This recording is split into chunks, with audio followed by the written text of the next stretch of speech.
Hello students, আমরা গত একটি ক্লাসে সিন্ধু সভ্যতার পার্ট 1 কমপ্লিট করেছি।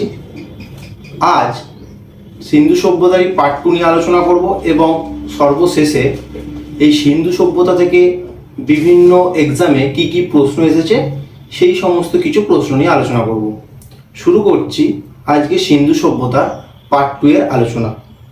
আমরা পার্ট 1 এ কি কি জেনেছিলাম? সিন্ধু সভ্যতার কোন সময়ের সভ্যতা এবং সিন্ধু সভ্যতা কোথায় গড়ে উঠেছিল, আর সিন্ধু সভ্যতা থেকে বেশ কিছু কেন্দ্র কি কি হরপ্পা জেনেছিলাম, মহেঞ্জোদারো আর কালীবঙ্গান আর লোথাল। এই কালীবঙ্গান আর একটা চানহুদার সম্ভব জেনেছিল। আর আজকে আলোচনা করব সবচেয়ে গুরুত্বপূর্ণ লোথাল। লোথালটাকে আমি যখন ম্যাপে গেছিলাম, ম্যাপে ওই খাম্বাত উপসাগর অর্থাৎ ওই গুজরাটের অঞ্চলটাতে কিন্তু একটি সামুদ্রিক বন্দর ছিল, ঠিক আছে? সেই বন্দরটির নামই হচ্ছে কি লোথাল। আচ্ছা, এই লোথালটাকে আবিষ্কার করলো না 1954 সালে এস আর রাও।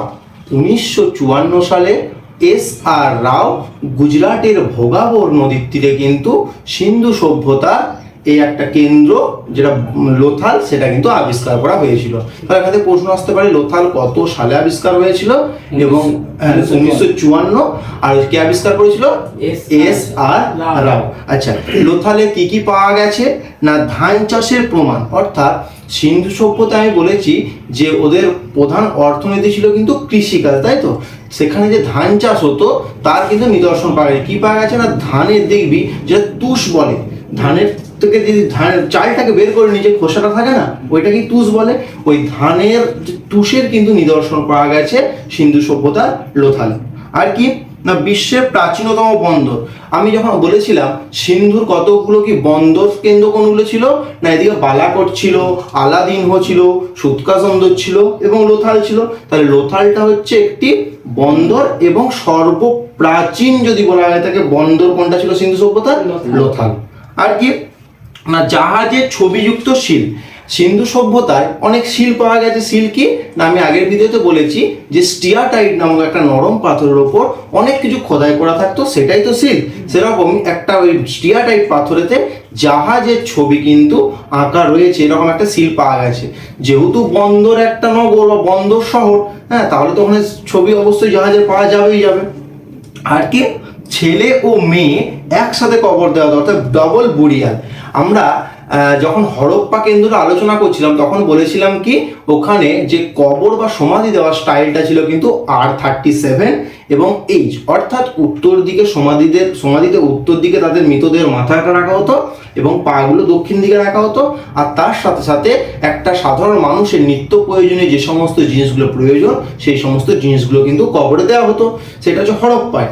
আর লোথালে কি হতো না লোথালে ছেলে এবং মেয়ে একসাথে কিন্তু সমাধি বা কবর দেওয়া হতো। তাহলে এরকম প্রশ্ন আসতে পারে সিন্ধু সভ্যতার কোন কেন্দ্রে ডবল মানে বুড়িয়ালের বা ছেলে এবং মেয়ে উভয়কে কিন্তু সমাধি দেওয়ার প্রথা ছিল বা মানে পাওয়া গেছে, তখন আনসার হয়ে যাবে লোথাল। হলো? আচ্ছা, আবার বলছি একটি মৃৎপাত্র মানে অনেক মৃৎপাত্র বা মাটির পাত্রগুলো পাওয়া গেছে। লোথালেতে কি একটি মৃৎপাত্রতে না পঞ্চতন্ত্রের একটি যে গল্প আছে, খুব একটা ফেমাস গল্প রয়েছে, বোকা কাক আর একটা শিয়ালের গল্প। সেই গল্পের বিভিন্ন কাহিনীগুলো কিন্তু লোথালে যে মৃৎপাত্রগুলো পাওয়া গেছে সেই পাত্রগুলো কিন্তু আঁকা ছিল। আর কি না ইট ভাটার নিদর্শন। আমি যখন কালীবঙ্গানটা বলছিলাম তখন আমি বলেছিলাম কালীবঙ্গান এবং লোথালের কিন্তু ইট ভাটার কিন্তু নিদর্শন পাওয়া গেছে। তাহলে এখান থেকে বলতে পারি যে নিশ্চয়ই সিন্ধু সভ্যতায় নিশ্চয়ই পোড়া ইটের পাকার বাড়ি ছিল, তাই তো সংজ্ঞাতে বলেছিলাম যে নগর কেন্দ্রিক সভ্যতা, এই জন্যই সিন্ধুকে বলা হচ্ছে নগর কেন্দ্রিক সভ্যতা। আচ্ছা, আর কি না হাতির দাঁতের কিন্তু তুলাদণ্ড পাওয়া গেছে। হাতির দাঁত দিয়ে ওই ওজন দ্বারা যে কোনো জিনিস তো সব মানে বিনিময় করতে হবে, কত পরিমাণ দিচ্ছি তার জন্য কিন্তু হাতির দাঁতের তুলাদণ্ডের নিদর্শন কিন্তু এই লোথালে পাওয়া গেছে। আর একটা বলে রাখি, এই লোথালকে কিন্তু প্রত্যাশয় তার পাশাপাশি কিন্তু বন্দর। আচ্ছা, বন্দর আর প্রত্যাশয়ের মধ্যে পার্থক্য কি না ধর আমি এখান থেকে একটা জায়গা যাব, ঠিক আছে, এখানে ধর জাহাজে মালপত্রগুলো নিলাম আর ওখানে যে নামালাম, এটা হচ্ছে বন্দর। আর ধর আমি এখান থেকে ওই জায়গাটা যাব, তার মাঝে ধর আমার কোথাও একটু ধর চা খেতে হবে বা কিছু খাবার খাবো, তখন তো আমি জিনিসপত্রগুলো নামাবো না, যে জায়গাটা আমি একটা হল্ট করব সেটাকে বলা হয় প্রত্যাশ্রয়। ঠিক আছে, তাহলে লোথাল কি একটি ডকইয়ার্ড বা একটা হারবার, আর তার পাশাপাশি কিন্তু একটি বন্দরও ছিল। হারবার মানে প্রত্যাশ্রয়। হ্যাঁ, আচ্ছা, আর কি লোথালে কিন্তু তুলা চাষ খুব ভালো পরিমাণে হতো। হ্যাঁ, তাই লোথালকে বলা হতো কিন্তু প্রাচীন ভারতের ম্যানচেস্টার। তাহলে প্রাচীন ভারতের ম্যানচেস্টার কাকে বলা হতো? লোথালকে বলা হতো। হলো, আচ্ছা, লোথাল থেকে আর কিছু করার প্রয়োজন নেই। এবার করব কি ধোলাভিরা। ধোলাভিরা 1967 সালে জগপথ যোশী লুনি নদীর তীরে কিন্তু আবিষ্কার করেছিল এই ধোলাভিরা নামক প্রত্নতত্ত্ব কেন্দ্রটি। তাহলে কত সালে? 1967। কে আবিষ্কার করেছিল? জগপথ যোশী। কোথায়? না গুজরাটের লুনি নদীর তীরেতে কিন্তু এই ধোলাভিরা নামক এই প্রত্নতত্ত্ব কেন্দ্রটি কিন্তু আবিষ্কার হয়েছিল। আচ্ছা, ধোলাভিরাটা কিন্তু ইম্পর্টেন্ট। আর বলে রাখি, আমি পার্ট 1 ভিডিওতে আমি তাড়াতাড়ি বলতে গিয়ে বলে দিয়েছি যে 1921 সালে এটা ইউনেস্কো ওয়ার্ল্ড হেরিটেজ সাইটে স্বীকৃতি পেয়েছিল। এটা 1921 নয়, 2021 সালে। ঠিক আছে, তাহলে এই ধোলাভিরাটা কেন এতটা গুরুত্ব? 2021 সালে কিন্তু ইউনেস্কো ওয়ার্ল্ড হেরিটেজ সাইটে কিন্তু স্বীকৃতি পেয়েছে। আচ্ছা, ধোলাভিরাতে কি কি গুরুত্বপূর্ণ জিনিসগুলো পাওয়া গেছে? না, এক হচ্ছে জল সংরক্ষণ প্রণালী পাওয়া গেছে। জল সংরক্ষণ কি? দেখ, গুজরাটের পরে কি পড়ছে ওই সাইডে? তো রাজস্থান পড়ছে। রাজস্থান কি শুষ্ক মরু অঞ্চল, তাহলে ওই যেহেতু পাশাপাশি অঞ্চলেই গুজরাটের ওই ধোলাভিরাটা অবস্থান করছে, ওখানেও বৃষ্টির জল ধরে রাখার কিন্তু একটা সংরক্ষণ পদ্ধতি কিন্তু পাওয়া গেছে, এরকম নিদর্শন। হ্যাঁ, আর কি না, আমরা যতগুলো সিন্ধু সভ্যতার কেন্দ্র পেয়েছি, সমস্ত কেন্দ্রতেই কিন্তু শহরগুলির দুটি অংশ নিয়ে ভাগ ছিল। কি? একটা আপার অংশ যেটা সিটাডেল, যেখানে উচ্চবিত্ত শ্রেণীর মানুষেরা বসবাস করতো, আর একটা হচ্ছে লোয়ার, যেখানে জনসাধারণ বসবাস করতো। আচ্ছা, ওই উচ্চবিত্ত যে সিটাডেলটা অবস্থান করতো সেটা কিন্তু তোর পশ্চিম দিকে, আর জনসাধারণ যেটা বসবাস করতো সেটা হচ্ছে তোর শহরের পূর্ব দিকে অবস্থান করতো। আচ্ছা, এই যে সিটাডেল, তাহলে দুটো ভাগ ছিল শহরের। শুধুমাত্র ধোলাভিরাই হচ্ছে এমন একটি সিন্ধু সভ্যতার কেন্দ্র যেখানে কিন্তু 3টে পার্ট ছিল, অর্থাৎ আপার পার্ট সিটাডেল এবং মিডিল পার্ট বলে একটা ছিল, আর লোয়ার পার্ট। এটা খুব ইম্পর্টেন্ট প্রশ্ন যে সিন্ধু সভ্যতায় সমস্ত কেন্দ্রগুলিতে দুটো করে পার্ট পাওয়া গেছে। একটা কি আপার পার্ট, যেখানে উচ্চবিত্ত শ্রেণীর মানুষরা বসবাস করতো, আর একটা লোয়ার পার্ট, যেখানে নিম্নবিত্ত বা এই প্রান্তিক মানুষরা বসবাস করতো। কিন্তু ধোলাভিরা হচ্ছে এমন একটি কেন্দ্র যেখানে 3টে পার্ট পাওয়া গেছে, আপার পার্ট, মিডিল পার্ট আর লোয়ার পার্ট। মাথায় রাখবে। আর কি না, এই ধোলাভিরার যে সাইটটা রয়েছে বা কেন্দ্রটা রয়েছে, তার উত্তর দিকে প্রবেশের যে গেট, মানে ওই ধোলাভিরা যে প্রত্নতত্ত্ব কেন্দ্রটা রয়েছে তার উত্তর দিকে গেটে কিন্তু একটা কাঠের ওপর সাদা জিপসাম দিয়ে 10টি লিপি লেখা রয়েছে, বা 10টা দেখবি, তুই যদি গুগলে সার্চ করে দেখবি যে ধোলাভিরা সাইনবোর্ড, ওখানে দেখবি একটা কাঠের ওপরে সাদা রঙের কি এমন আবজাব কেমন কি 10টা লেখা রয়েছে। ঠিক আছে, এইটাও কিন্তু ধোলাভিরাতে পাওয়া যায়। তাহলে বলবে যে সর্বপ্রথম সাইনবোর্ডের আবিষ্কার বা সাইনবোর্ডের চিহ্ন পাওয়া গেছে সিন্ধু সভ্যতার কোন কেন্দ্রটিতে? তখন আনসার হবে ধোলাভিরাতে। এছাড়া ধোলাভিরাতে স্টেডিয়ামও কিন্তু পাওয়া গেছে। আচ্ছা, আমি আমার এই নোটসটা আমি আমার টেলিগ্রাম চ্যানেলে দিয়ে দেবো। তোমরা যারা এখনো টেলিগ্রাম চ্যানেলে যুক্ত হওনি, খুব তাড়াতাড়ি কিন্তু চ্যানেলে যুক্ত হয়ে যাবে। আচ্ছা, এরপর জানবো কি সুরকোটাটা কি? এগুলো এতটা ইম্পর্টেন্ট নয়, কিছু মেন কি পয়েন্টগুলো আমরা জেনে নেবো। আচ্ছা, সুরকোটাতে ঘোড়ার হাড়ের অস্তিত্ব পাওয়া গেছে। তাহলে সুরকোটাটা এখন বর্তমানে কোথায়? পাকিস্তানে রয়েছে। সেখানে কিন্তু ঘোড়ার হাড়ের অস্তিত্ব পাওয়া যায়, মানে তার এখান থেকে প্রমাণিত কি হয়? নিশ্চয়ই সেই যুগে ঘোড়ার অস্তিত্ব ছিল। আর কি মেগালিথের কবরস্থান। আচ্ছা, এসএসসির MTS এর এই গত বছরে কোনো একটা শিফটে প্রশ্ন এসেছিল যে মেগালিথ শব্দটা কোন শব্দ থেকে এসেছে? আনসার হবে গ্রিক শব্দ। তাহলে মেগালিথ শব্দটা কোন শব্দ থেকে এসেছে? গ্রিক শব্দ। আচ্ছা, মেগালিথ কথার অর্থ কি? না বৃহৎ প্রস্তরখণ্ড দ্বারা গঠিত সমাধি। মেগালিথ কথার অর্থ কি? বৃহৎ প্রস্তরখণ্ড দ্বারা গঠিত সমাধি। আচ্ছা, সিন্ধু সভ্যতায় সমাধি দিয়ে রাখতো, সেইগুলোকে চিহ্নিত করবার জন্য তার ওপরে কিন্তু কি বিভিন্ন প্রস্তর বা পাথর রেখে যেত, যাতে বুঝতে পারতো যে এখানে একটা সমাধিক্ষেত্র আছে। এটাই হচ্ছে কি মেগালিথ। আচ্ছা, এরকম মেগালিথের এক্সাম্পল পাওয়া যায় মহারাষ্ট্রের ইমামগাঁওয়ে রয়েছে, আচ্ছা রাজস্থানের ভরতপুরে রয়েছে এবং জম্মু অ্যান্ড কাশ্মীরের বুরজাহমে কিন্তু রয়েছে। তাহলে মেগালিথের কোথায় কোথায় নিদর্শন পাওয়া যায় খুব ভালোভাবে, এক হচ্ছে মহারাষ্ট্রের ইমামগাঁও, আর রাজস্থানের ভরতপুর, আর গুজরাটের বুরজাহম হলো। আচ্ছা সুরকোটা থেকে আর কিচ্ছু করার প্রয়োজন নেই। এবার আসছি দাইমাকাবাদ। আমরা পড়েছি যে সিন্ধু সভ্যতার সর্বদক্ষিণে যে কেন্দ্রটা আবিষ্কার হয়েছিল সেটাই দাইমাকাবাদ। কোথায় না মহারাষ্ট্র রাজ্যের গোদাবরী নদীর তীরে, তাই তো। ওই দাইমাকাবাদে কি পাওয়া গেছে না তামার রথ পাওয়া গেছে। দাইমাকাবাদে কি পাওয়া গেছে? তামার রথ পাওয়া গেছে। আচ্ছা এবার রোপার। রোপার কি না আমি ম্যাপটা যখন এঁকেছিলাম সিন্ধু সভ্যতার এই সিন্ধু নদীর যে 5টা উপনদী ছিল সর্বনিচে সুতলেজ ছিল, ওই সুতলেজ বা শতদ্রু নদীর তীরেই কিন্তু এই রোপার কেন্দ্রটি গড়ে উঠেছিল। এই রোপারে কি পাওয়া গেছে না মানুষের সাথে কিন্তু কুকুরের সমাধি দিয়ে দিত, সেই নিদর্শনটা কিন্তু পাওয়া গেছে। ঠিক আছে। আচ্ছা সমাধি রিলেটেড বিষয়গুলো আরো বলে দিচ্ছি। হরপ্পায় কি পাওয়া গেছে? R37 এবং H। আচ্ছা লোথালে কি পাওয়া গেছে না ডবল বুরিয়াল, অর্থাৎ ছেলে এবং মেয়েকে একসাথে সমাধি দিত। আর রোপারে কি পাওয়া গেল মানে মানুষের সাথে কিন্তু কুকুরের সমাধি দিত হলো। আচ্ছা এখান থেকে আর কিছু নেই। আর একটা রয়েছে বানোয়ালি, যেটা হচ্ছে 1973-74 এই টাইমে আবিষ্কার করা হয়েছিল। কে আবিষ্কার করেছিল? RS beast. RS বিস্ট, যেটা কোথায় না হরিয়ানায় রঙ্গই নদীর তীরে। কোথায় আছে? হরিয়ানার রঙ্গই নদীর তীরে। আচ্ছা ওখানে কিন্তু এই পয়ঃ প্রণালী ব্যবস্থার কিন্তু সেরকম নিদর্শন পাওয়া যায়নি। তাহলে বানোয়ালিতে কি পয়ঃ প্রণালী ব্যবস্থা নিদর্শন পাওয়া যায়নি। আচ্ছা পয়ঃ প্রণালী বিষয়টা কি না সিন্ধু সভ্যতাটা কি নগর কেন্দ্রিক সভ্যতা, তাই তো।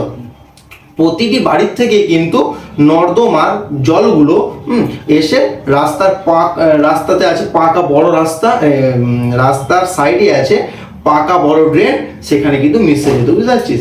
সেরকম এই যে এই সিস্টেমটা এটা কিন্তু বানোয়ালিতে পাওয়া যায়নি হলো। আচ্ছা এবার কিছু অনলাইনের কিছু জিনিস জেনে নিই। আচ্ছা সিন্ধু সভ্যতার বৃহত্তম কেন্দ্র, এই যে এতগুলো কেন্দ্র সবচেয়ে যদি বড় কেন্দ্র বলা হয় পুরো একবারে ভারত পাকিস্তান আফগানিস্তান জুড়ে, তখন হয়ে যাবে মহেঞ্জোদারো। মহেঞ্জোদারো কথার অর্থ কি? মৃতের স্তূপ। আচ্ছা আর যদি বলা হয় সমগ্র অংশ জুড়ে নয়, যদি শুধুমাত্র ভারত জিজ্ঞেস করে, শুধু ভারত জিজ্ঞেস করলে কি হয়ে যাবে তখন মাথায় রাখবে রাখিগাড়ি, যেটা হরিয়ানার হিসার প্রদেশে রয়েছে হলো। তাহলে কি সিন্ধু সভ্যতা যদি সমগ্র দেশগুলো ধরে বলে বা পাকিস্তান আফগানিস্তান ভারত, তখন হয়ে যাবে মহেঞ্জোদারো। আর যদি শুধুমাত্র বলে দেয় যে ভারতের সবচেয়ে বৃহত্তম, তখন হয়ে যাবে রাখিগাড়ি হলো। আচ্ছা যেটা হরিয়ানা রাজ্যে রয়েছে।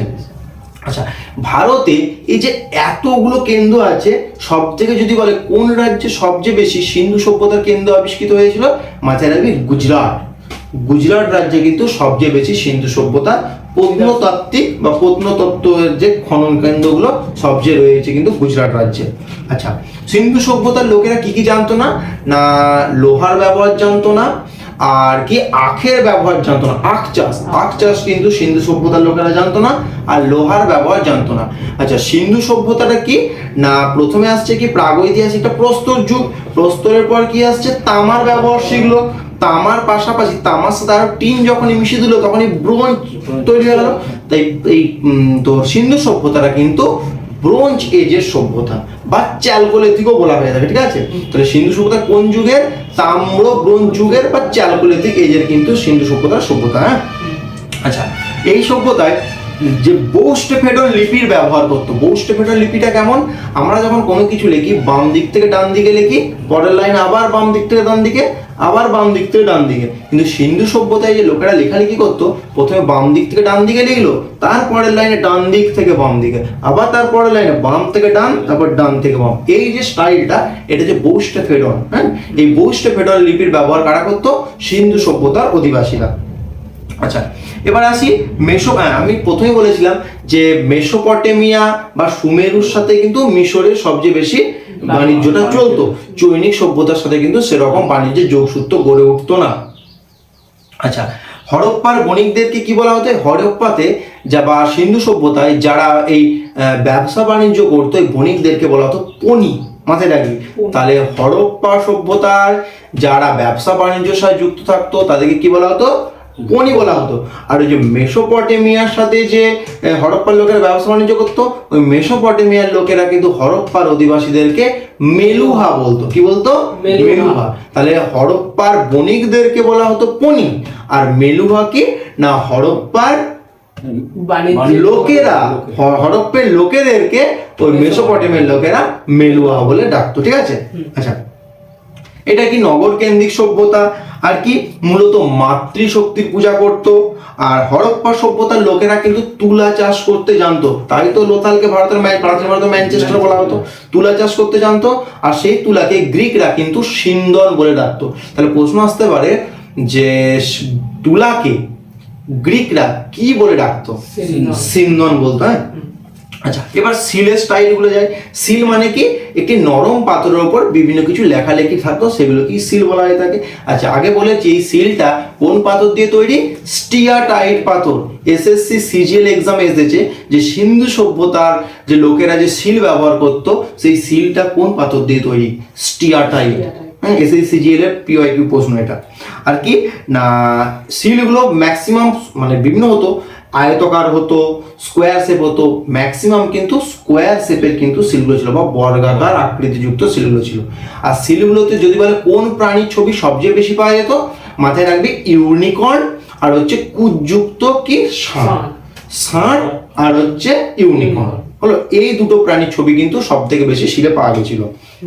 আর কি আচ্ছা, যমজ নগরী, আমরা যেমন হায়দ্রাবাদ সেকেন্দ্রাবাদকে টুইন সিটি বা যমজ নগরী বলা হয়, সেরকম সিন্ধু সভ্যতায় হরপ্পা এবং মহেঞ্জোদারোকে কিন্তু যমজ নগরী বা টুইন সিটি বলা হতো।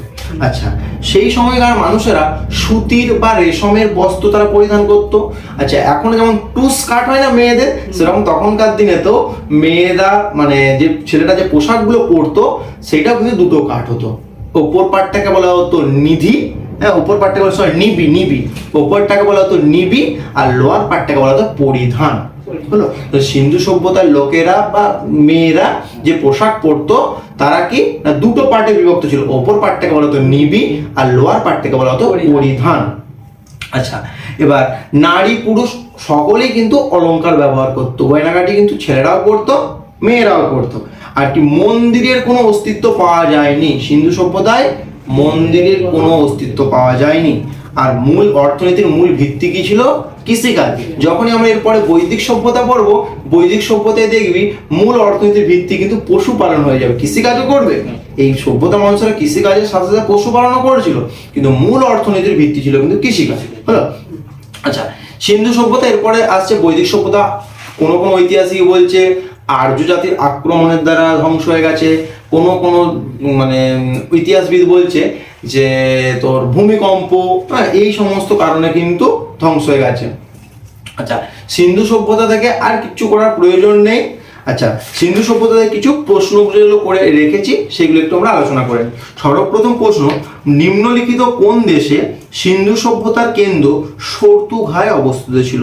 আমি এটা পড়ানোর সময় বলেছিলাম যে সর্তুঘায় এবং মুন্ডিগা এই দুটি কেন্দ্র কিন্তু একটি দেশে অবস্থিত। তার অপশন বলছে ইন্ডিয়া নাকি পাকিস্তান নাকি আফগানিস্তান নাকি তিব্বত। আফগানিস্তান, তাই তো? তাহলে মুন্ডিগা আর সর্তুঘা এই দুটি সিন্ধু সভ্যতার কেন্দ্র কিন্তু আফগানিস্তান দেশে রয়েছে। নেক্সট, সিন্ধু সভ্যতার কোন কেন্দ্রে তামার হ্রদ পাওয়া গেছে? আমি এই মাত্র বললাম তামার হ্রদ কোথায় পাওয়া গেছে। অপশন বলছে লোথাল নাকি আলমগীরপুর নাকি দাইমাবাদ নাকি বানোয়ালি। বল। লোথাল। লোথালে কি পাওয়া গেছিল? যে ধান চাষের নিদর্শন, ডবল বুরিয়াল সিস্টেম, জাহাজযুক্ত শিলের ছবি, আবার পঞ্চতন্ত্রের কাহিনী বর্ণিত ওই বোকা কাক আর শিয়ালের ছবিগুলো মাটির পাত্রগুলোতে, তাই তো? আচ্ছা, তাহলে আর বানোয়ালিতে কি পাওয়া গেছিল? বলুন বানোয়ালির ইম্পর্টেন্ট মাথায় রাখবি যে ওখানে কিন্তু পয়ঃ প্রণালী ব্যবস্থা কিন্তু সেরকম পাওয়া যায়। হ্যাঁ। আচ্ছা, নেক্সট প্রশ্ন, মান্ডা কোন নদীর তীরে অবস্থিত? মান্ডা কি না সিন্ধু সভ্যতার সর্ব উত্তরে অবস্থিত কেন্দ্র, তাই তো? সেই মান্ডাটা কোন নদীর তীরে অবস্থিত? অপশন বলছে কাবেরী নাকি গঙ্গা নাকি গোদাবরী নাকি চেনাব। চেনাব যারা জম্মু এন্ড কাশ্মীরে রয়েছে। আচ্ছা, নেক্সট প্রশ্ন, হরপ্পা ও মহেঞ্জোদারোর প্রত্নতাত্ত্বিক খননের সময় প্রধান দায়িত্বে কে ছিলেন? অর্থাৎ আর্কিওলজিক্যাল সার্ভে অফ ইন্ডিয়ার ডিরেক্টর জেনারেল সেই মুহূর্তে কে ছিল যখন হরপ্পা এবং সিন্ধু সভ্যতার খননটা হচ্ছিল, হরপ্পা এবং মহেঞ্জোদারো খনন হচ্ছিল? অপশন বলছে দয়ারাম সাহানি, নাকি আর.ডি. ব্যানার্জি, নাকি রমেশ কুমার, নাকি জন মার্শাল? কে? হ্যাঁ, জন মার্শালই তো নামটা দিল, সিন্ধু সভ্যতার নামটা দিয়েছিল। আচ্ছা, নেক্সট প্রশ্ন, নীল নদের তীরে কোন সভ্যতা গড়ে উঠেছিল? আমি বলেছিলাম যে সিন্ধু সভ্যতার সমসাময়িক আরো 3টে সভ্যতা গড়ে উঠেছিল, তার মধ্যে একটি নীল নদের তীরে সভ্যতা গড়ে উঠেছিল। সেটা কোন সভ্যতা? অপশন হচ্ছে সুমেরীয় সভ্যতা, নাকি মিশরীয় সভ্যতা, নাকি চৈনিক সভ্যতা, নাকি মেহেরগড় সভ্যতা? মিশরীয় সভ্যতা। আচ্ছা, নেক্সট প্রশ্ন, লোথাল কোন নদীর তীরে অবস্থিত? লোথাল কোন নদীর তীরে অবস্থিত? অপশন হচ্ছে ভোগাবর, নাকি লুনি, নাকি সিন্ধু, নাকি গোদাবরী? বল। ভোগাবর। লুনিটা হচ্ছে কি তোর ধোলাভিরাটা লুনি। হ্যাঁ। আচ্ছা, নেক্সট প্রশ্ন, হরপ্পা সভ্যতার বিভিন্ন যন্ত্রপাতি কোন ধাতু দ্বারা নির্মিত হয়েছিল? অপশন বলছে সোনা, রূপা, তামা, নাকি লোহা? তামা, কারণ সেই সময় তো লোহার কোনো ব্যবহার হয়নি, তাই তো, তাহলে তামা হয়ে যাবে। আচ্ছা, আর প্রশ্ন বেশি রাখিনি, তোমরা যদি চাও সিন্ধু সভ্যতা থেকে পুরো একটা প্র্যাকটিস সেট, পুরো শুধু প্রশ্ন আলোচনা হবে, তোমরা তাহলে কমেন্টে অবশ্যই জানাবে। আর আমার এই সিন্ধু সভ্যতা পার্ট 1 এবং পার্ট 2 ক্লাস কেমন লাগলো অবশ্যই জানাতে ভুলো না। দেখা হচ্ছে নতুন ভিডিওতে।